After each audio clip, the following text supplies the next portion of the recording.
Ok? Então, novamente eu quero agradecer aqui o seu convite e neste momento de grande instabilidade política, social, neste momento que nós estamos aí em caráter de isolamento, eu quero te dar os parabéns porque você está usando todos os seus conhecimentos e está criando algo de bom com tudo isso, né? E criou essa sequência de lives, que é um material incrível, disponível aí para todos, difundindo o pensamento sistêmico em todas as áreas, né? No direito, na saúde, na medicina, na educação, enfim, gratidão. Bom. Eu estava, na realidade, Cátia, ficando louco em casa, né? Aí eu falei assim, não, preciso fazer alguma coisa. Eu comecei a ligar para um, ligar para outro, mandar mensagem para um, para outro. Aí eu falei, não, vamos fazer lives, vamos colocar para fora um pouco desse conhecimento, vamos colocar para fora um pouco dessa energia, para que a gente possa juntos refletir, aprender, ensinar. E foi essa propósito da Maratona da Transformação. Mas pegou, deu certo, né? Que deu bom. Certo. Então, o tema de hoje é divórcio. Divórcio, dissolução de sociedade conjugal, enfim. Sobre a visão sistêmica, sobre o pensamento, sobre a ótica do pensamento sistêmico. Antes de mais nada, a gente sabe que o judiciário ele está abarrotado de processos, né? Os magistrados têm um acúmulo invencível de processos, de problemas, falta de funcionários, enfim, de expedientes. E finalmente, e eu acho que é importante, antes de mais nada, também falar que nos processos, os magistrados, principalmente na área do direito de família e das sucessões, principalmente em divórcio, os magistrados, ao proferirem sentenças, é muito comum desagradar a decisão de ambas as partes, né? E as partes não satisfeitas recorrem. E depois que não tem mais recurso, ainda usam recursos extrajudiciais para não cumprir decisões. Isso é muito comum. Enfim, e diante desse contexto, né, esses dias eu estava vendo o Dr. Elkio trazendo aqui para você uma informação que são 80 milhões de processos no ano de 2018. Então, assim, os dados são alarmantes. E neste contexto é que surgiu a necessidade de criar meios mais eficientes, né, que são os métodos alternativos ou adequados da resolução de conflitos. E quem criou é o Conselho Nacional de Justiça em parceria com o Poder Judiciário, né? Então nós temos aí já um certo tempo, nós temos as conciliações, as mediações, a arbitragem, a CNV, né, todas como matéria de políticas públicas. A CNV, que como eu já falei, a justiça restaurativa, as práticas restaurativas e as práticas sistêmicas. E as práticas... CNV, para quem não sabe, é comunicação não violenta. É comunicação não violenta, tá, gente? E a comunicação não violenta é uma política pública, ela foi instituída como política pública e é essencial para aquele operador de direito que trabalha com as políticas de pacificação. É essencial. E, por fim, tem as práticas as práticas sistêmicas. Inclusive, eu queria dizer que foi em 2018 que foi baixada uma portaria pelo Ministério da Saúde que também instituiu as constelações como medidas protetivas, né? E elas estão aí a serviço. E também quero lembrar aqui o Dr. Sami Sorge, né, que é o juiz precursor aqui no Brasil e no uso das constelações e fora do Brasil também, e que tem feito um belíssimo trabalho e que graças a ele nós aqui estamos, né, falando do direito sistêmico, do pensamento que na verdade é direito, é apenas uma outra vertente, ou melhor, é apenas um outro olhar para o direito, né, sobre uma outra ótica que fala dos conflitos. E quando a gente fala de conflitos, quando a gente fala de divórcio, é um momento de grande instabilidade, né? O casal, os filhos, o patrimônio. E como fica isso? E uma das perguntas que os clientes costumam me fazer muito quando chegam no escritório, doutor, o que eu faço? O que eu faço com a minha vida? Eu não aguento mais, né? Chegam como um desabafo. como eu vou fazer da minha vida daqui para frente e meus filhos, né? Então, aí que começa a posição do advogado, o atendimento do advogado que tem a postura sistêmica, né? Qual, do meu lugar, né, como facilitadora, como eu vou entrar nesse processo? O primeiro passo é a escutativa, né? A gente atende o cliente usando de todos os sentidos. A gente tem um estado de presença. É importante que o advogado tenha um estado de presença, de conexão, para estabelecer o rapport muito grande. E é nesse momento que as emoções, que o advogado se conecta com as emoções do cliente. É nesse momento que eu passo a integrar o sistema familiar do advogado. E a responsabilidade é grande. Da minha posição de advogada, como estarei integrando esse sistema familiar? Então, eu vou estar facilitando ou complicando? Eu vou potencializar ou vou pacificar?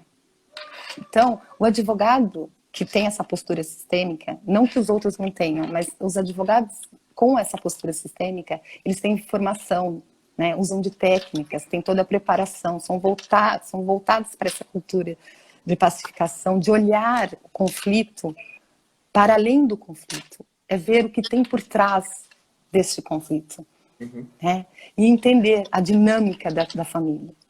Então, dessa minha posição de advogada, de facilitadora, como eu estarei ajudando esse sistema, né? E dentro desse contexto de auxílio, é sempre importante lembrar os limites também da ajuda. É uma profissão de ajuda, né? E tem limites. Eu não posso exceder os limites, porque senão eu não estarei ajudando, eu estarei complicando. O cliente, quando chega no escritório, ele chega em tom de preocupação, né? De desabafo. Ele quer o advogado, às vezes, como salvador. Ou ele conta o caso, de fato é doloroso, de fato a gente entende a delicadeza, a sensibilidade do momento, esse momento de transição, né, de ruptura do laço conjugal. Então, é muito importante essa postura e saber também que existe ressonância. Eu estou à disposição do sistema, mas o caso, o advogado, o cliente também tem contribuição. Ele está ali em ressonância com o meu sistema. Né? Por isso é importante também que o advogado ele trabalhe os seus traumas, os seus conflitos pessoais, que ele olhe para essas dores, que ele olhe para o que está velado, para a sua história, aquela história que não é contada, porque desta posição de facilitador é que ele vai poder ajudar o cliente e vai ajudar sem intencionar. Ele vai ajudar mostrando, ampliando o nível de consciência do cliente. Isso que é importante. E pensar que direito de família é um dos direitos mais delicados, mais sensíveis. Então tem que ter essa percepção, esse cuidado, essa cautela. Fazer com amor, fazer o seu melhor, porém usando das técnicas. Né? Então o advogado ele também tem a função de facilitador, de olhar o conflito como um todo e também de expert da demanda. Ele vai ter a parte técnica. Cabe a ele, através de todos os seus conhecimentos, de toda a sua habilidade e de todos os meios, né? Porque nós usamos vários recursos. Nós podemos usar, como advogados dessa área, usamos a quântica, a PNL, usamos as constelações, usamos a justiça restaurativa, os princípios, as práticas. Então, existe uma conexão entre todas essas áreas do direito, todos esses recursos que são oferecidos né, e disponibilizados para o direito. Eu gostaria de lembrar... É interessante tudo que você está trazendo, porque isso remete a um novo olhar dentro do direito, né? Ou seja, essas práticas integrativas, como métodos adequados, integrativos, alternativos dentro do direito, eu percebo que tem trazido muitos benefícios para o operador de direito, consequentemente para o cliente e para o sistema como um todo, né? E o quanto isso é delicado quando a gente está falando de direito de família, porque envolve uma série de sistemas, né? Ou seja, sistema pai, sistema mãe, sistema filhos, envolve sistema partilha, envolve sistema com quem vai ficar a criança, são muitos sistemas atuando dentro de um outro sistema. E se o operador de direito, de fato, ele não está com a base interna, ou seja, com o princípio da atitude de posicionamento sistêmico integrado na própria história, ele pode emaranhar muito mais ainda o próprio sistema daquilo que ele está cuidando, né? É muito comum, por exemplo, eu atuo muito nessa área do direito sistêmico também. Eu atuo aqui no escritório de advocacia em São Paulo, atuando como constelador, fazendo constelação para a parte que esse escritório defende. A gente acaba aqui convidando a outra parte para participar também do processo. 88% mais ou menos dos pedidos de separações nesse escritório, essencialmente, são motivados por traições, né? Ou seja, as separações, os pedidos de divórcio acontecem, as separações acontecem por esse campo da traição. E muitas vezes, quando esses dois sistemas estão juntos e que olham essencialmente para o que motivou de fato essa traição, muitos deles, inclusive, retomam a relação. Olha que lindo isso, né? Porque eles começam a perceber que eles não estavam, por exemplo, no lugar dentro do homem e da mulher, estabelecendo aquela conexão do homem e da mulher. De que, para mim, inclusive, uma quarta lei que eu sempre falo tem a ver com disponibilidade. E boa parte de quem trai ou quem se separa de alguma forma está indisponível para viver uma relação afetiva. Para mim, é uma outra lei, subsequente às ordens do amor, complementar, é claro, que estabelece o campo da disponibilidade. Então, muitos de nós estamos indisponíveis. Estamos indisponíveis muitas vezes porque estamos também no lugar da criança. E é uma criança que vai estabelecer um movimento, que vai o outro lá, tira o pirulito, mexe no brinquedo, ela vai simplesmente explodir, gritar, espernear e não quero mais assim. Então, as relações têm um nível de complexidade muito grande, né? E eu também percebo que muitos casais, às vezes, se separam e continuam se amando. Tem um pequeno detalhe, né? É impressionante. Eu conheço casais que se separaram, assinaram toda a documentação, fizeram a partilha dos bens e, tipo lá, 3, 4 meses depois voltaram numa outra condição, né? Então isso é muito relativo nesse contexto de direito de família, né? Mas eu percebo que esses recursos são recursos facilitadores, integrativos, humanizados e que estabelecem um nível de congruência muito grande quando eu estou no lugar de operador de direito, estabelecendo um processo de desenvolver a minha atitude e posicionamento interno diante do conflito, essencialmente, né? Porque você está ali diante de um conflito que carrega uma história, uma emoção, não é a pessoa em si, né? Não é o casal em si, não é um e o outro, porque um e o outro sempre estarão a serviço do sistema um do outro, né? Ou seja, a mulher está a serviço do sistema do homem, o homem está a serviço do sistema da mulher. E a gente sempre vai falar que numa relação afetiva é essencial que o homem e a mulher sempre se vejam desse lugar. Porque pai e mãe é uma consequência, né, Kátia? Claro. E pai e mãe é para o resto da vida. Homem e mulher se separa. Pai e mãe é para o resto da vida. Jamais. E existe uma ordem para que isso esteja em paz. E é justamente olhar para o aspecto homem e mulher. Isso é a prioridade, digamos assim, dentro de uma relação. Os filhos são a consequência desse homem e mulher, ok? E às vezes existe uma distorção muito grande desse lugar do homem e mulher. Vou focar na função pai e mãe e vai estabelecer todo um processo de conflito na história, né? Mas que bom, que eu fico muito feliz que os operadores de direito e o próprio direito como um todo, o judiciário como um todo, está estabelecendo essas práticas alternativas, né, métodos alternativos, como recurso para estabelecer um olhar mais humanizado para o conflito, né? Muito bom isso. Então, parabéns. Que bom.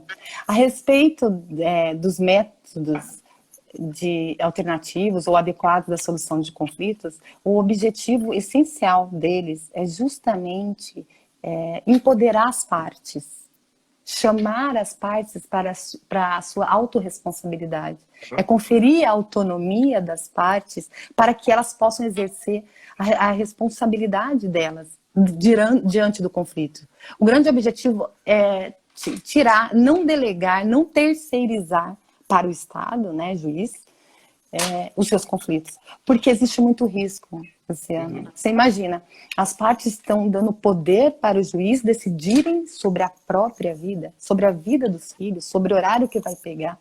Então, a partir do momento que a pessoa se conscientiza, existem uma série de ganhos. Primeiro, a celeridade.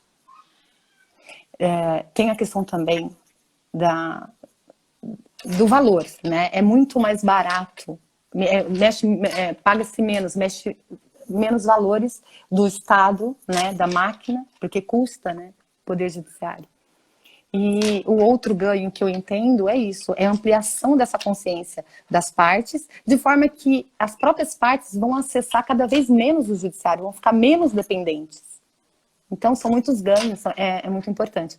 Tem um projeto, na verdade é um programa educacional que foi criado pela doutora Vanessa Alfiero, né, da Rocha, que é a juíza, uma juíza brilhante, sou muito fã dessa juíza, ela é da segunda vara de família. Muito maravilhosa.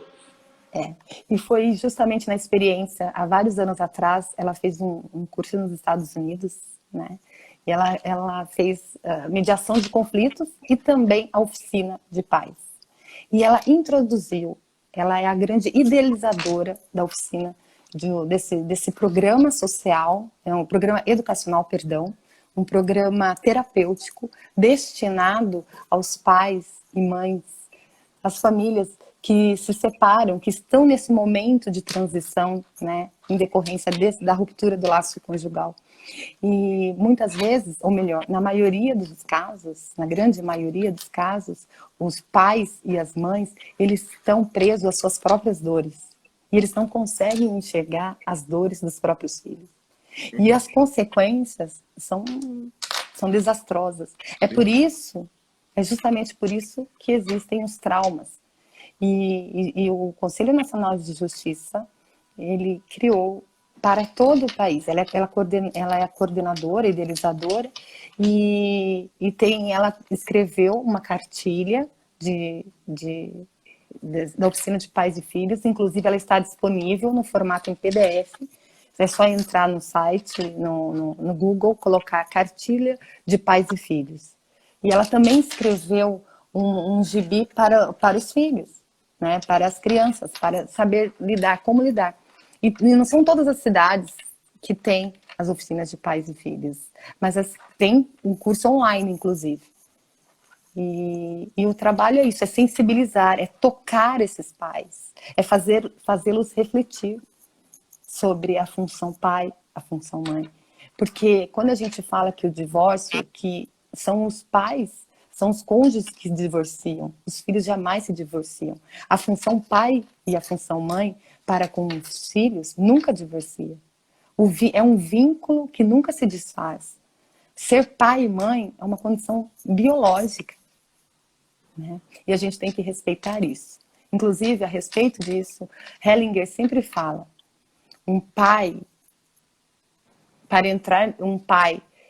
para entrar no sistema do filho, ou seja, para que o filho tenha paz, ele precisa pertencer. A mãe também precisa pertencer. Essa história muito comum de brigas, um querendo excluir o outro, né, em caráter de alienação parental, só traz prejuízos e patologias para a filha, mas prejuízos de todas as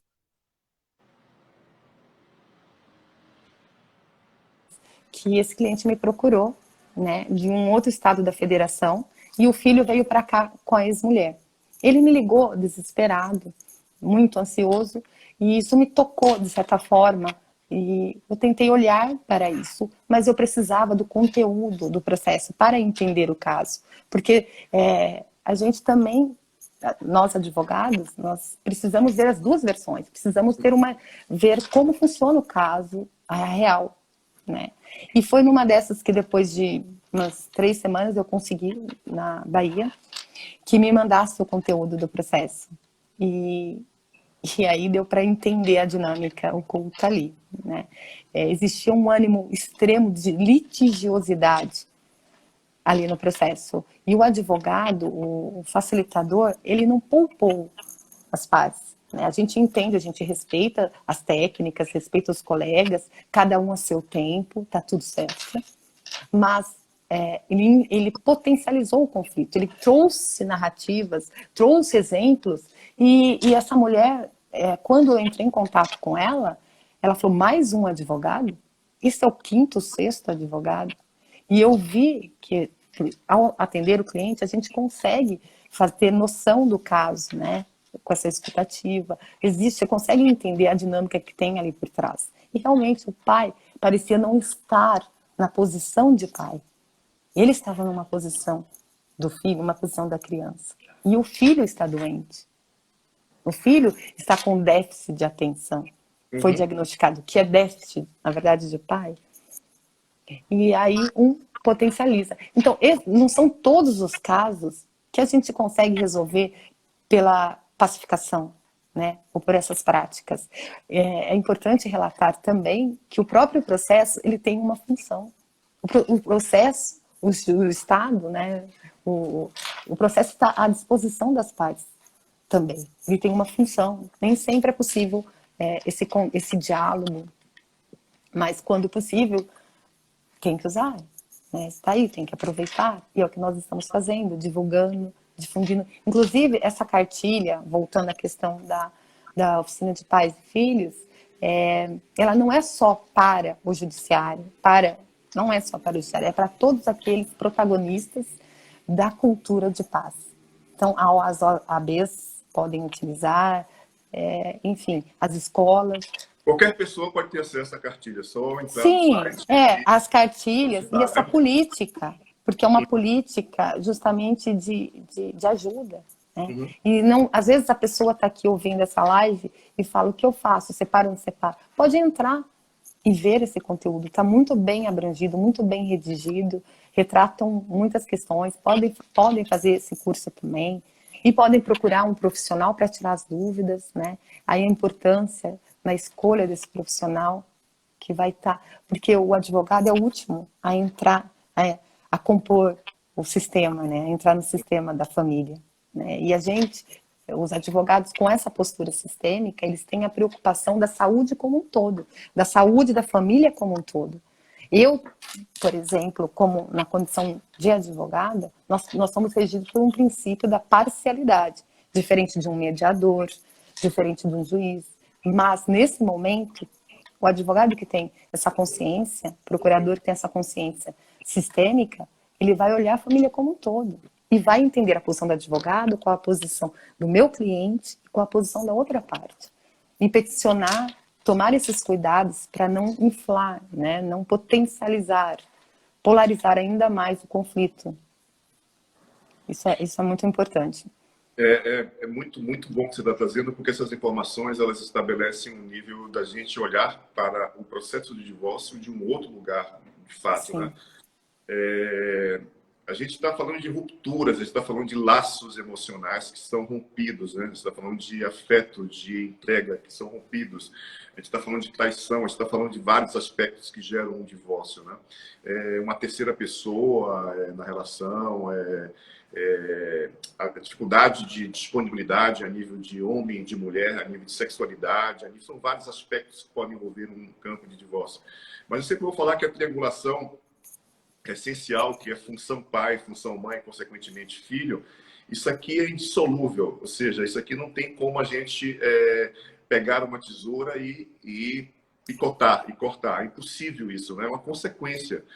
E isso estabelece, eu repito, estabelece no lugar de homem e mulher, e é necessário, isso aqui se separa de fato. Isso aqui não deu certo por vários motivos, e boa parte dos motivos estão relacionados àquilo que foi projetado um no outro, que veio do sistema de crenças um do outro, muitas expectativas colocadas no outro, cobranças em cima do outro. São vários os aspectos que fazem uma relação acabar. E essas relações, elas são vividas muitas vezes por um movimento de espelho mesmo, tá? Então, esse espelho vai estabelecer um processo de fazer com que um homem olhe para uma mulher e uma mulher olhe para um homem, carregando as suas experiências, emoções e crenças limitantes, cada um dos seus sistemas anteriores, né? E isso vai fazer com que eu atraia um determinado padrão de masculino, determinado padrão de feminino, né? Muito, muito, muito interessante. Eu já perdi as contas de quantas constelações eu já fiz nessa área para poder compreender um pouco a dinâmica que faz com que cada um se coloque naquele lugar específico, né? Era uma mulher, por exemplo, que estabeleceu um pedido de divórcio porque foi traída. Mas quando a gente foi para o movimento da constelação, a gente compreendeu que aquela mulher não estava disponível no lugar de mulher para estabelecer o movimento de estar naquela relação com o homem. O homem, por sua vez, buscou uma terceira pessoa na relação porque a dificuldade dele de integrar o próprio sistema através da mulher, ou seja, a mulher não estava disponível, ele atraiu uma mulher disponível porque faz parte do próprio sistema dele, porque ele tem uma relação de amor com essa mãe, especificamente, e como ele não pode trair a mãe, ele vai trair a mulher e vai trair outras mulheres, né? Então, é uma separação, um divórcio, é uma corresponsabilidade do homem e da mulher. Ambos têm corresponsabilidades iguais, de mesmo peso, de mesmo valor. E quando eles estão, essencialmente, em um lugar adulto, eles conseguem estabelecer um divórcio que seja consensual, por exemplo, porque isso vai estabelecer um processo de duas pessoas que compreenderam, que chegaram aos seus limites essenciais dentro de uma relação, e por vários motivos a gente não vai continuar. Então, hoje eu percebo, por exemplo, mas são muitas mulheres que se queixam dos homens. Ele não faz isso, ele não dá aquilo, ele deixou de ver isso, não vendeu os filhos, não cumpre com pensão alimentícia. Muitas vão dizer, eu odeio aquele homem, né? E eu só faço ouvir porque quando uma mulher fala assim, eu odeio aquele homem, ela está dizendo para o filho ou para a filha, e para os filhos de uma forma geral, que parte daqueles filhos ela odeia também, né? Como é que ela pode odiar o homem que deu a vida aos filhos? Então, as distorções já começam sendo geradas a partir desses movimentos que são muito incríveis. Para não falar outro nome, são incríveis, porque essa mulher, por exemplo, ela tinha uma dificuldade muito grande de integrar o pai dela, porque ela via essa mãe muito triste, apanhava, o pai chegava alcoolizado. Então, ela acabou atraindo um homem, porque ela também estava indisponível porque estava conectada ao amor essencial dessa mãe, né? Ou seja, queria salvar essa mãe. Consequentemente, reagia diante do pai. Consequentemente, atraiu um homem que vai buscar uma outra mulher, né? Então, essas triangulações, esses universos de um divórcio, que pode ser, inclusive, uma separação a nível de sociedade e qualquer outro tipo que envolva duas pessoas, elas sempre estarão motivadas por emoções. E essas emoções é que vão reger, digamos assim, o campo daquilo que é o processo de uma relação de duas pessoas, né? São emoções inconscientes que vêm carregadas de histórias, de dramas, sabe, de muitas emoções. E que vai parar na justiça, né? E vai encontrar advogados que vão potencializar muitas vezes o aspecto daquela separação, porque o advogado acaba levantando a bandeira da causa do seu cliente, né? Por uma identificação, que pode ser por vários motivos também, e vai gerar que uma terceira pessoa estabeleça a decisão por mim. E, geralmente, uma dessas decisões não pode ser nenhuma, agradar as partes, né? E elas vão entrar com um reprocesso, ou seja, vai entrar com uma nova ação, estabelecendo um nível profundo de acumular mais ainda aspectos dentro da justiça, né? Mas, assim, a minha pergunta para você é: como é que você, nesse lugar de advogada sistêmica, como é a sua prática, sabe? Como é que você estabelece esse lugar hoje? Eu sei que você tem esse know-how, esse conhecimento, essa prática de como é que funciona isso na sua vida, de como é que você age com seus clientes, como é que você age com a outra parte, para que haja inicialmente, porque a gente sabe que às vezes não vai ter acordo, não vai ter, a outra parte muitas vezes não vai querer acordo, né? Porque está dentro do processo, deve estar tudo bem. Mas o mais importante é aquilo como você age com o seu cliente, como você age com você mesmo. Essa é a minha pergunta, para que a gente possa falar para as pessoas, né, que existe sim a possibilidade de um advogado sistêmico ter um posicionamento diferente, uma atitude diferente diante claro que tem. Da atuação do direito de família, por exemplo, né? Tem. O primeiro passo é conversar com o cliente, é entender a dinâmica do cliente, é conhecer a história e as necessidades dele, o que ele está buscando, o que ele espera e o que é possível ali dentro. Geralmente, eu tento composição. Eu entro em contato com a parte contrária, né? Com o advogado, quando tem advogado no caso, ou diretamente. E e depende da vontade da outra parte.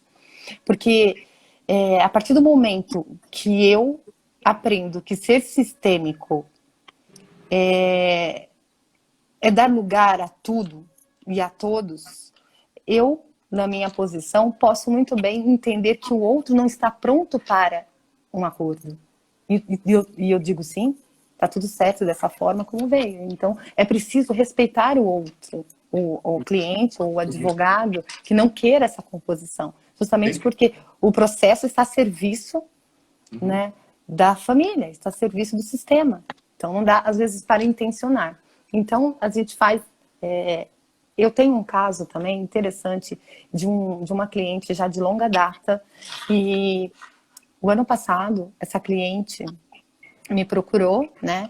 Era guarda e modificação, e aconteceu uma dinâmica interessante. Ela chegou de uma posição, ela chegou uma posição, ela não estava na posição dela de mãe, né? Então havia uma confusão que estava refletindo em todo o sistema, e o pai também estava numa outra função. Bom, enfim, durante o curso do processo, ela mudou a postura dela, através de perguntas, através de dinâmicas, né? Através desses questionamentos, e ela entrou na posição dela e assumiu um papel importantíssimo. Só que a filha, ela assumiu, a partir do momento que ela assumiu, ela entendeu a necessidade da filha. Eu perguntei para ela, como era você, Paula, na idade da sua filha? Ela respondeu, tão pressionada quanto ela. Depois daquela conversa, a situação mudou. Ela gerou um movimento, ela se apropriou, ela estendeu, né? Houve uma ampliação da consciência. Porém, essa criança, ela permaneceu, ela estava conectada ao conflito. Porque o pai perguntou, a sua mãe já recebeu o processo? E aí? Ela é uma criança. Ele estava incluindo a menor neste conflito. A consequência foi terrível. Essa menina adoeceu. Ela não conseguiu suportar e ela adoeceu. Toda hora era um problema gastrointestinal, um problema... Mas essa cliente, ela viu isso a tempo, mas ela se posicionou. Porém, já era tarde em relação às consequências, porque os filhos têm essa fidelidade em relação aos pais, né? Por você, papai, mamãe, eu morro, eu adoeço. E foi de fato o que aconteceu. A partir do momento que eles começaram a olhar, porque o que acontece? Ela só via o pai e a mãe juntos quando ela estava doente. Esse era o ganho. Entendeu? Essa patologia, a doença estava unindo esse casal.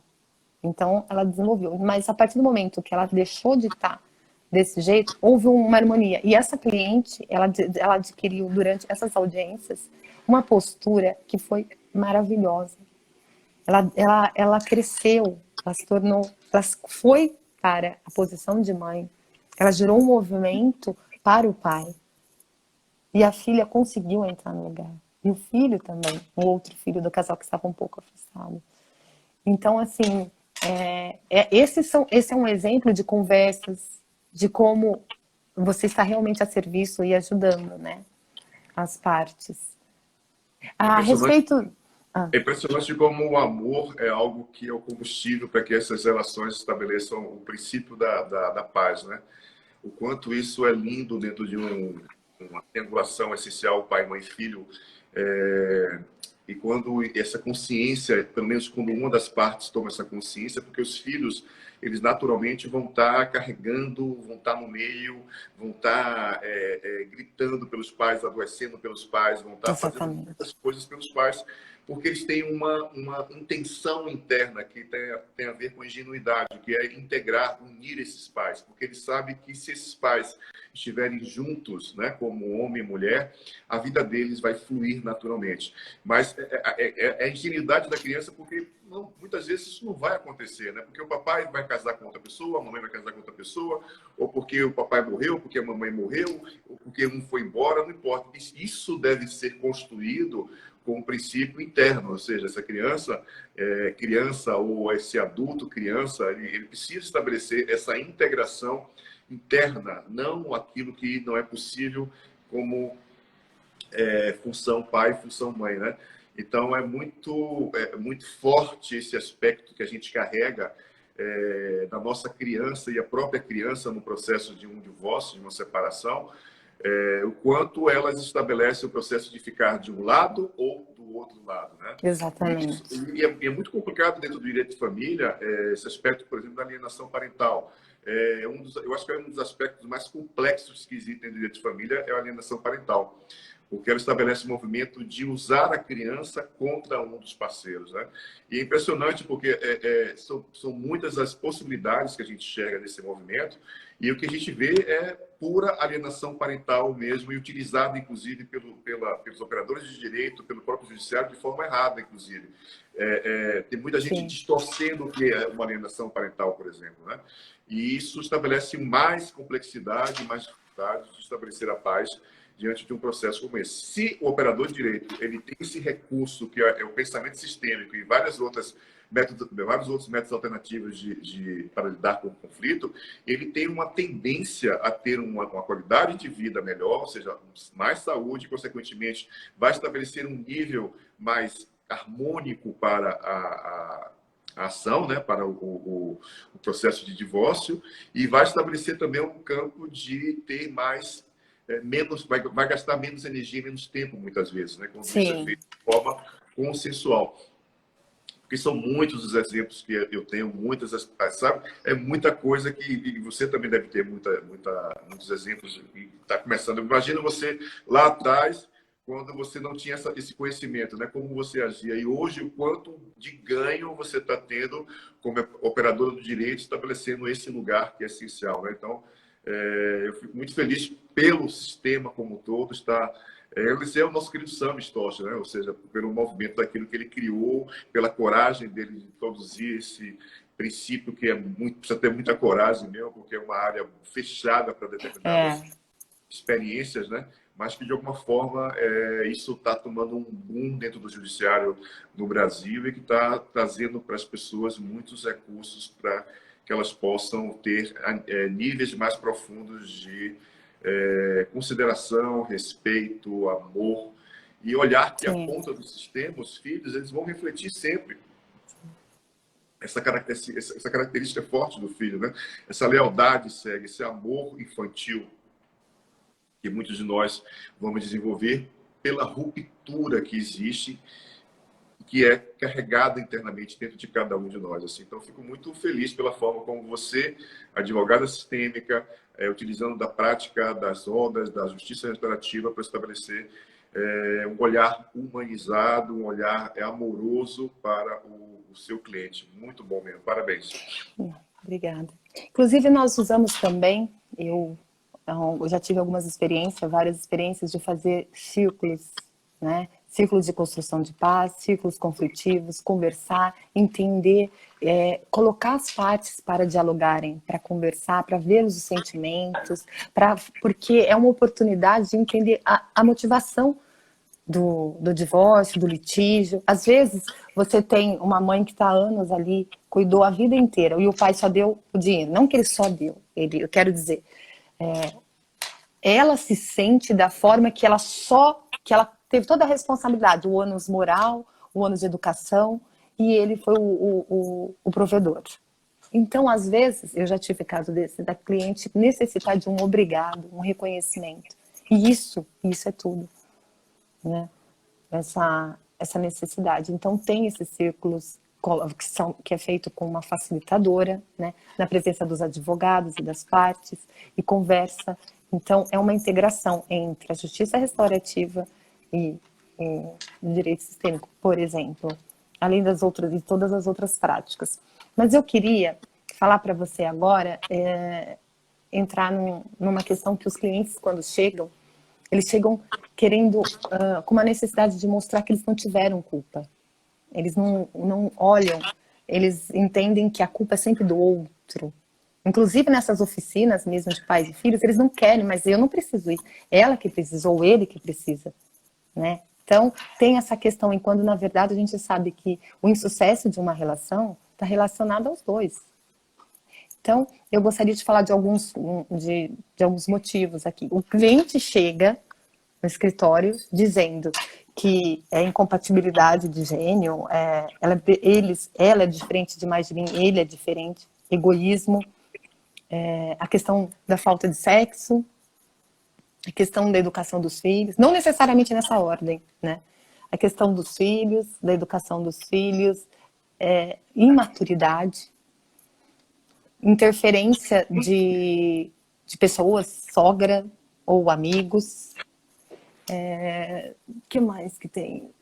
Muito tédio, né? Muita rotina, cai na rotina. Mas, na verdade, Luciano, existem outras causas, existem dinâmicas ocultas por trás dessa motivação do divórcio, né? E você, como constelador, sabe muito bem que tem a ver com a relação que tem com pai e mãe. Como eu fui nutrido das emoções da mamãe, como eu fui nutrido das emoções do papai, o que eu carrego desse sistema, como eu estou ou não em equilíbrio com isso.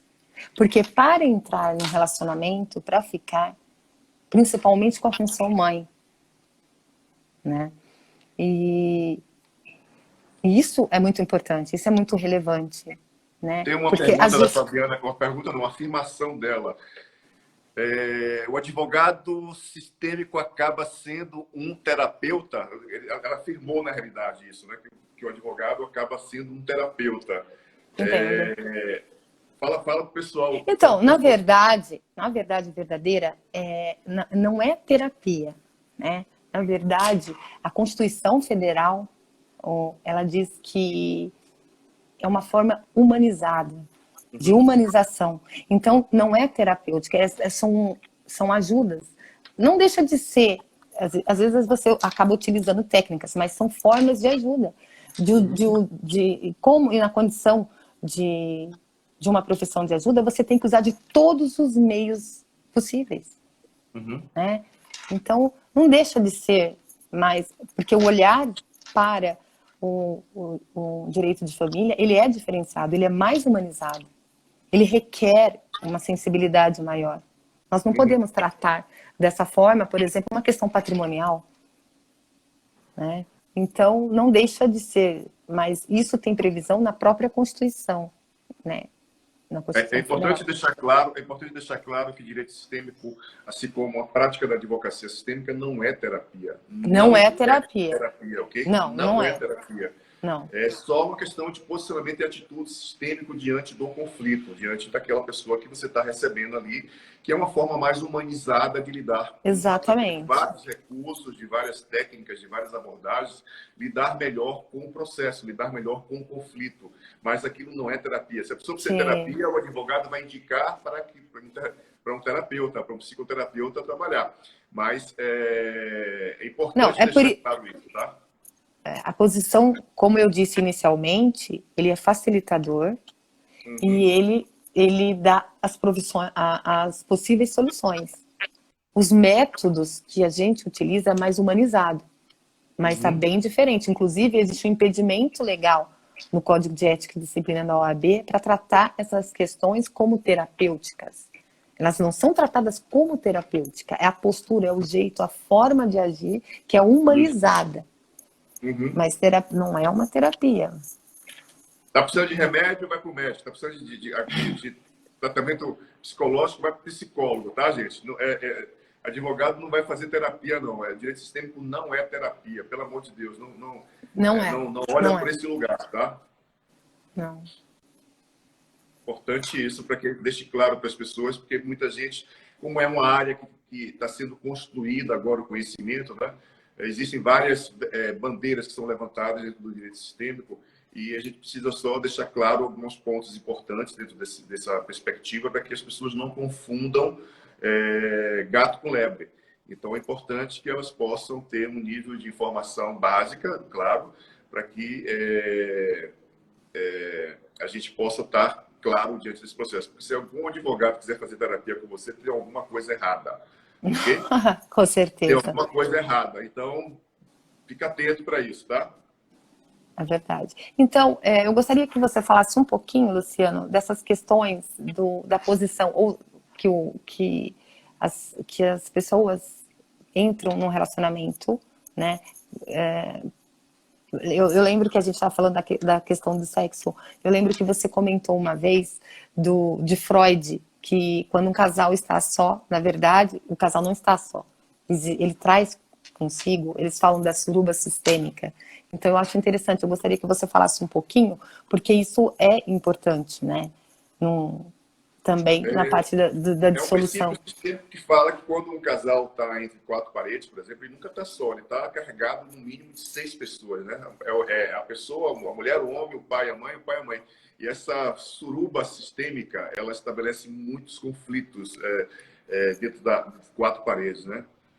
Enquanto a gente não está e não reconhece o nosso respectivo lugar diante de um sistema novo, porque esse sistema novo passa a prevalecer ao sistema anterior, aquele que nos deu a vida, apesar de estarmos sempre conectados, a gente não consegue estar inteiro dentro desse novo sistema, porque algo precisa ser compreendido ainda. Ou seja, eu estou fora do meu lugar, eu estou projetando, eu estou cobrando, eu estou estabelecendo demandas para o meu parceiro, para a minha parceira, que eles nunca vão poder solucionar ou resolver ou dar conta, né?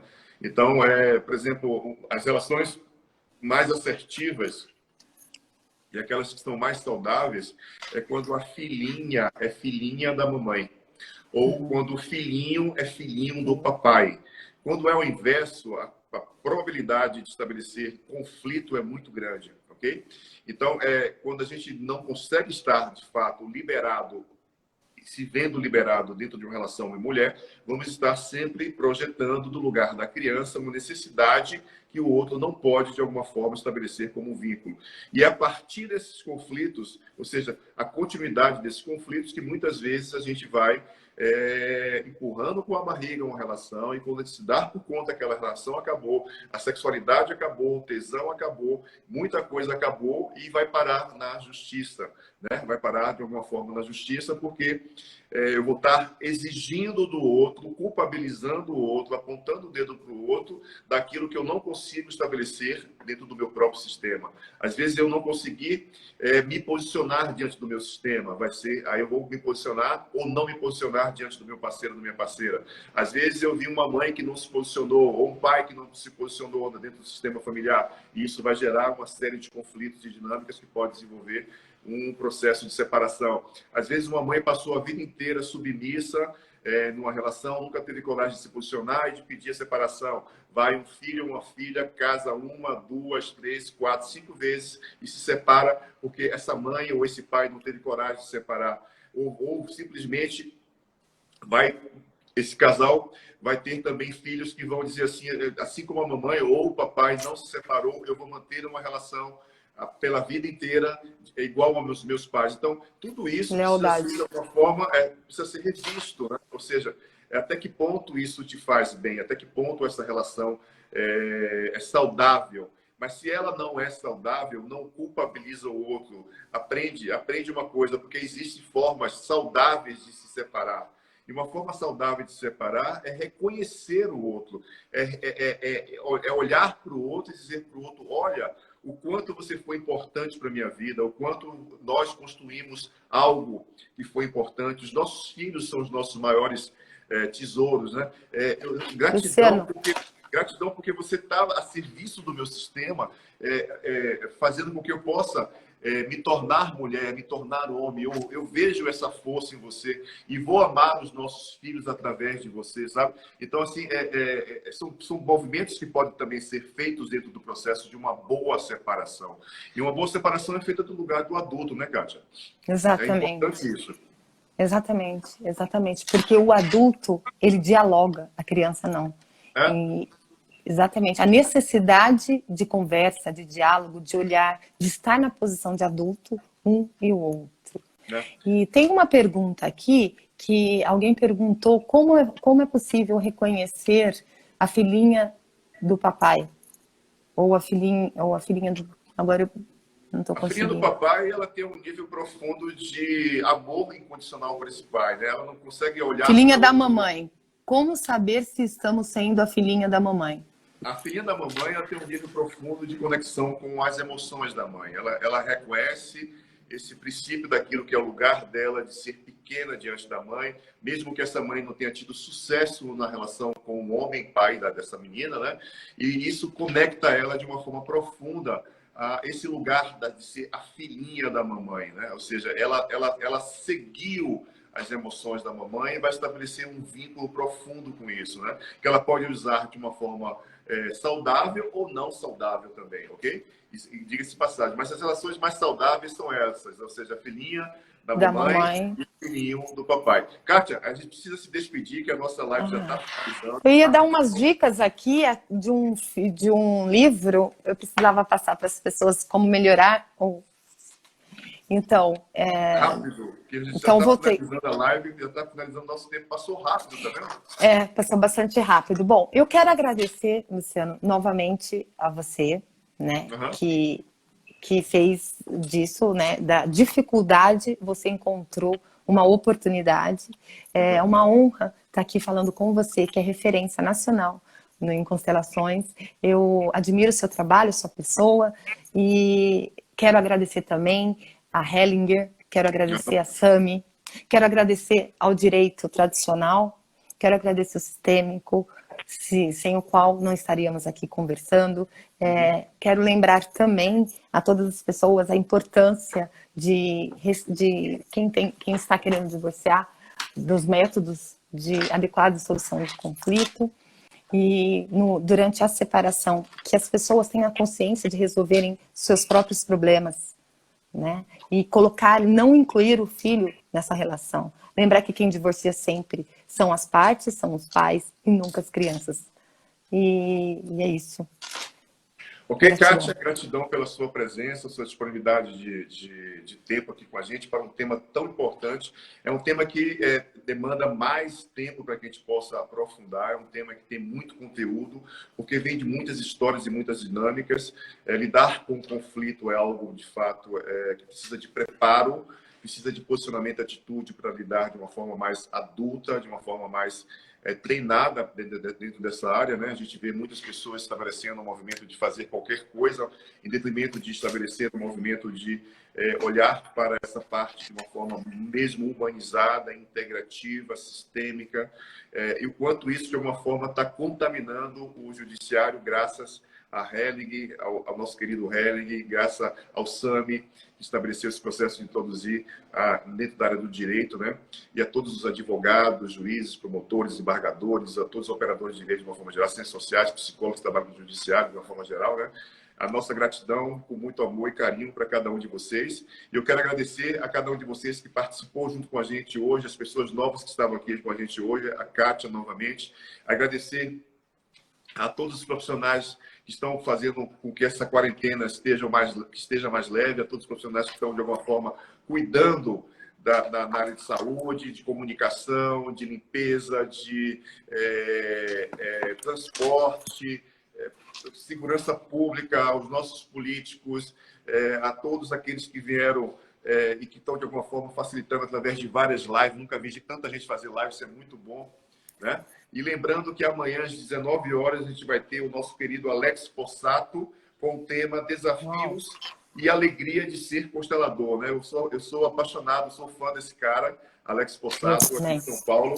Desafios e Alegrias de Ser Constelador, amanhã com Alex Possato, às 19 horas. Não perca, é uma live incrível, porque o cara é um cara que eu respeito muito, é um cara que tem um nível de conhecimento muito grande, é um cara muito congruente com o que fala, com o que faz. Tá? Um beijo no coração de vocês, e lembrando que essa live de hoje, todas as outras lives são disponíveis no canal do Instagram do Instituto Luciano Alves. Se você quer receber conteúdos exclusivíssimos meus e do Ila, deixa uma mensagem de eu quero no último post, eu mando um inbox para a gente, para que você entre no grupo do Telegram, ok? Importante isso. E lembrando que a nossa formação em constelação familiar sistêmica acontece em todo o Brasil, em várias cidades e capitais do Brasil. Em Campinas a gente está com uma turma em andamento, vamos iniciar outra turma mais para frente, tá? O ILA tem esse movimento interno de estar a serviço de um processo humanizado, integrativo e amoroso, tá? Um beijo no coração de cada um de vocês e até breve. Fique com Deus. Amanhã, 19 Gratidão, horas, mestre. com Alex Possato. Gratidão, gente linda.